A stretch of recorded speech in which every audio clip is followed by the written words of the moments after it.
you have Donald Trump saying North Korea will be a tremendous place in a very short period of time. That's an odd thing to say about, the North Korea, which is a completely closed dictatorship. He seems very eager to go and talk to Kim Jong-un. To John Harwood's point, very little of what he was saying made a lot of sense. Well, John has hit the nail on the head. And, I think Steve Schmidt said this the other day, that Donald Trump comes off like a moron. Well, I don't think that does justice to the Skinner-Binet test. I think he came off like an idiot today. I was almost shocked at the way that he spoke with utter contempt of every president that preceded him. He does not fundamentally appear to believe in the processes and systems that put him in the office. He doesn't appear to believe in the alliances that bind us together, that make us stronger as a nation. It is all about his narcissism. And to be from a national security perspective, this man wouldn't qualify for the nuclear weapons control system to allow him to be anywhere near the nuclear control keys or even guarding them.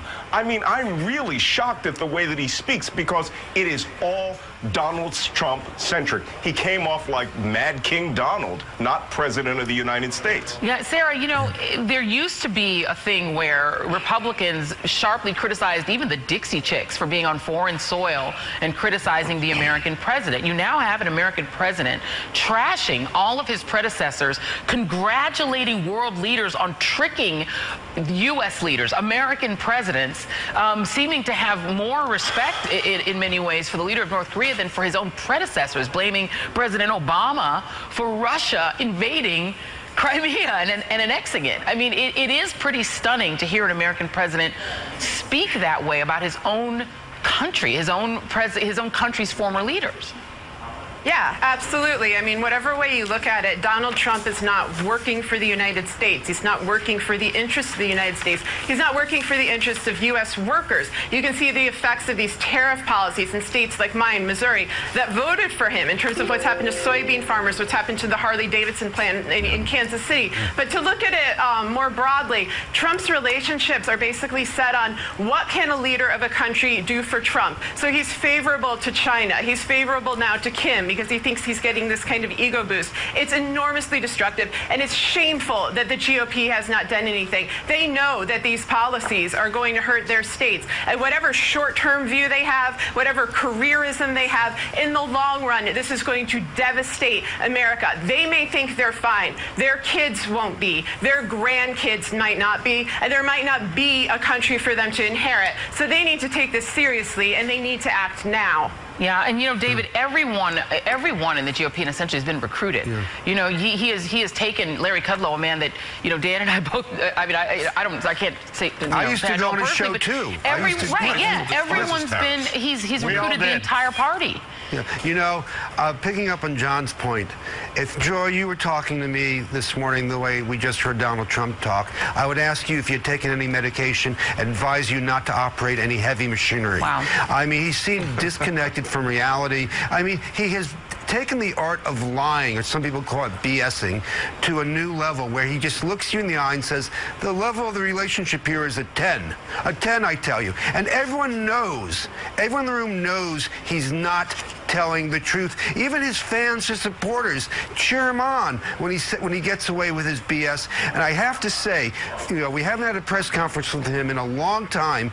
I don't want to bash my colleagues, but those reporters in the room missed a major opportunity. They pressed him on nothing. They asked him nothing about the Russian attack on the U.S. election. They asked him nothing about letting millions of Americans go unprotected from health care if they get rid of the pre-existing conditions clause. They just gave him a platform for him to give this performance in which nothing made sense or was connected to anything real. And if the press keeps doing that, John, he's going to keep surviving. Yeah, John. I just want to connect what we saw just now to what was reported earlier in the week by our colleague Josh Dawsey of the Washington Post. President Trump went to FEMA to have a session that was ostensibly about planning for hurricane season. Right. Melania Trump appeared with him. They let cameras in. That was the first time she'd stepped before cameras since she'd been gone for a while. Then they had a private meeting. During that private meeting, Josh Dawsey obtained an audio tape of the discussion. The president rambled on about everything but hurricane preparation. He talked about his political influence. He talked about California elections. He talked about all sorts of things. That is not what you expect from a president with his mind on task. Yeah. Hurricane preparation, as we've seen from the poor response in Puerto Rico that was so devastating to thousands of Americans who lost their lives. I know that people will dispute what the numbers are. In any case, it was a horrendous situation trying to plan for the new season, and this president was not able to focus on that task. Yeah. This was a very unfocused performance. He said, I have a clear objective for my summit, but it's going to be a spur-of-the-moment thing, and I'll know within a couple of seconds. These things don't make any sense. Yeah, and he said his feel is how he's going to know if it's going well. I mean, Malcolm, when foreign intelligence services watch what we just saw right there, when the Russian foreign intelligence services or the North Korean intelligence services watch that, what are they seeing, and what do you think they are taking from it? You know, I just wrote a whole book on this. It's funny. You know, I'm almost afraid to say what a professional intelligence officer would think about someone who is potentially recruitable, an asset, or a person who becomes a useful idiot. And the word is he's a fool. And fools are easily manipulated. If it's about their ego, you massage their ego. If it's about money, you give them money. If it's about ideology, you bring them an ideology. And if you need to coerce them, you coerce them by finding something that you've compromised their integrity with.